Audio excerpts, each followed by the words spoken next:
मैं भारत को भारतीयता की मान्यता के आधार पर फिर से खड़ा करना चाहता हूं, उस काम में लगा हूं। हमारे देश में अब मुझे ये समझ में आने लगा है कि किसी भी भारतीय नागरिक को चिकित्सा सुविधा की जरूरत नहीं है, चिकित्सकीय ज्ञान की जरूरत है। हेल्थ फैसिलिटीज नहीं चाहिए, नॉलेज चाहिए। नॉलेज की बहुत कमी, और इतनी कमी है कि पढ़े लिखे लोग उससे ज़्यादा पीड़ित हैं। छोटी छोटी बातें नहीं जानते। पानी को उबाल के पीना ये इतनी छोटी सी बात है, लेकिन आज के समय की बीमारियों में सबसे इफेक्टिव है, खासकर 3 महीने की ये जो।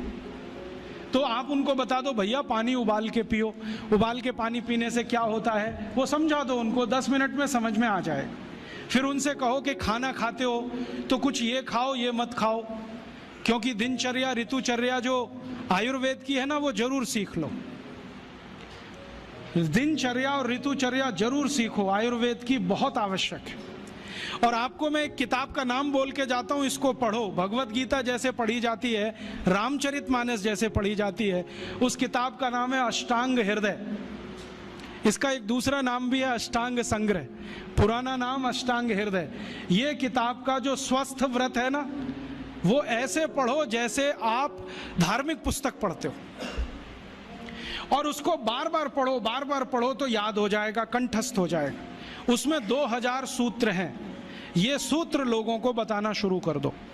छोटे छोटे सूत्र हैं, जैसे खाना खाने के बाद पानी मत पियो, स्वस्थ रहना है जिंदगी भर तो खाने के 1 घंटे के बाद पानी पियो।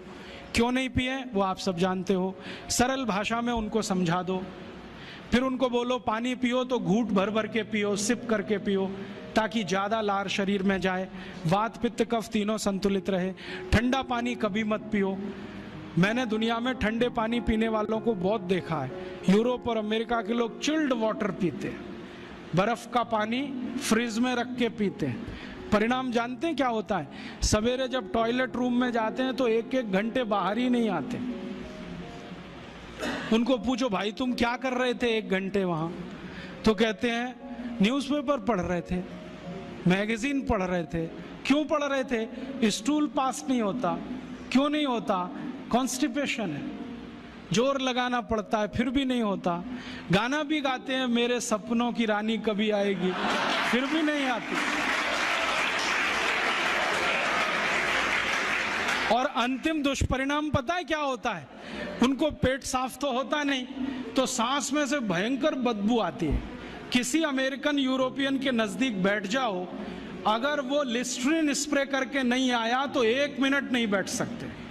हर समय उनको माउथ फ्रेशनर स्प्रे करना पड़ता है, क्योंकि अंतड़ियां साफ नहीं है, कब्जियत है, मल भरा हुआ है, उसमें कचरा जमा है। फिर उनके पसीने में से भी बदबू आती है। क्यों? कब्जियत बहुत है। और पसीने की बदबू दूर करने के लिए डिओडोरेंट स्प्रे करते रहते हैं। और आप तो सब जानते हो कि अगर कब्जियत है तो बाल भी कड़क रहते हैं, तो उन कड़क बाल को सॉफ्ट करने के लिए क्या क्या सब करते हैं। शैम्पू लगाते हैं, शैम्पू के बाद पता नहीं क्या क्या लगाते हैं। ये सब वो जो करते हैं ना, उनकी मजबूरी है, स्टेटस सिंबल नहीं है। इसको अपने दिमाग से निकाल दो कि ये कोई स्टेटस सिंबल है। तो सरल भाषा में समझाओ, ठंडा पानी पीने से ये होता है, मत पियो, समझ जाएंगे। फिर उनको बोलो सवेरे उठो तो सबसे पहले पानी पियो। फिर उनसे बोलो खाना खाओ तो बैठ के खाओ, कभी भी खाना खाओ तो पूर्व दिशा में मुंह करके खाओ, सो तो पूर्व दिशा में। ये अष्टांग हृदय में इतने अद्भुत छोटे छोटी बातें हैं तो संस्कृत में है, लेकिन अब तो उसका हिंदी भी आने लगा है। तो हिंदी ले लो, हिंदी वर्जन ले लो, इसको पढ़ो, बार बार पढ़ो, और ये जाके गांव में सबको बताओ। फिर उनको कहो देखो ये तो है स्वस्थ रहने के लिए, अब तुम बीमार पड़ो तो बताओ तुम्हारी बीमारी क्या है।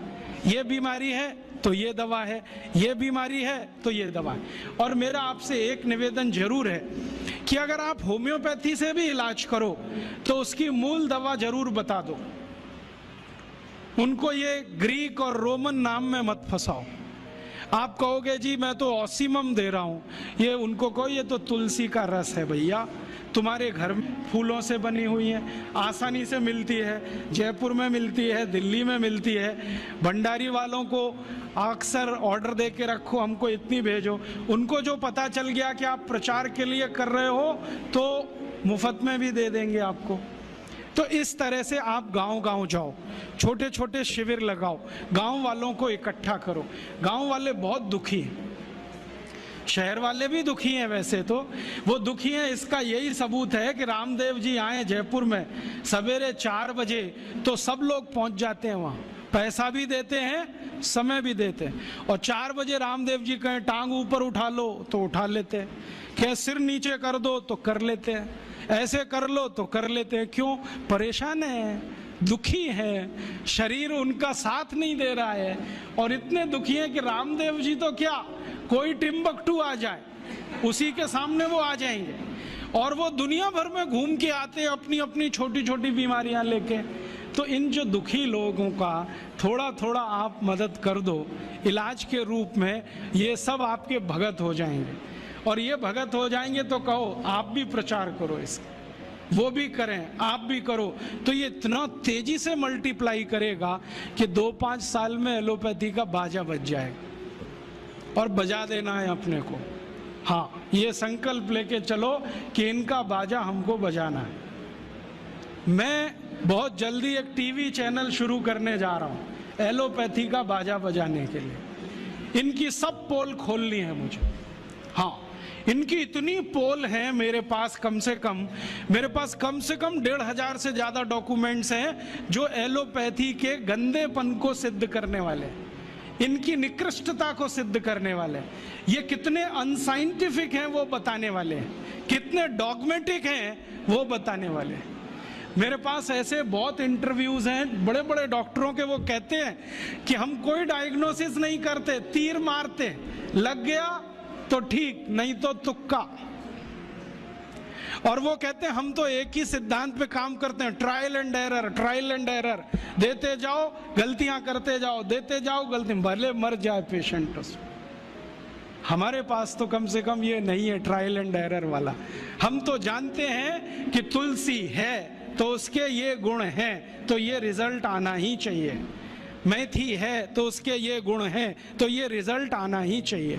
हमको सब मालूम है, फिक्स है, यहाँ वेरिएशन नहीं है। मेथी के जो रिजल्ट चरक ऋषि को मिले वो आज भी मिलते हैं। इसमें इतना सातत्य है, वेरिएशन कहीं भी नहीं है। तो जो विज्ञान में सातत्य होता है, सत्य ज्ञान वही होता है। तो हमारे पास जो सत्य ज्ञान है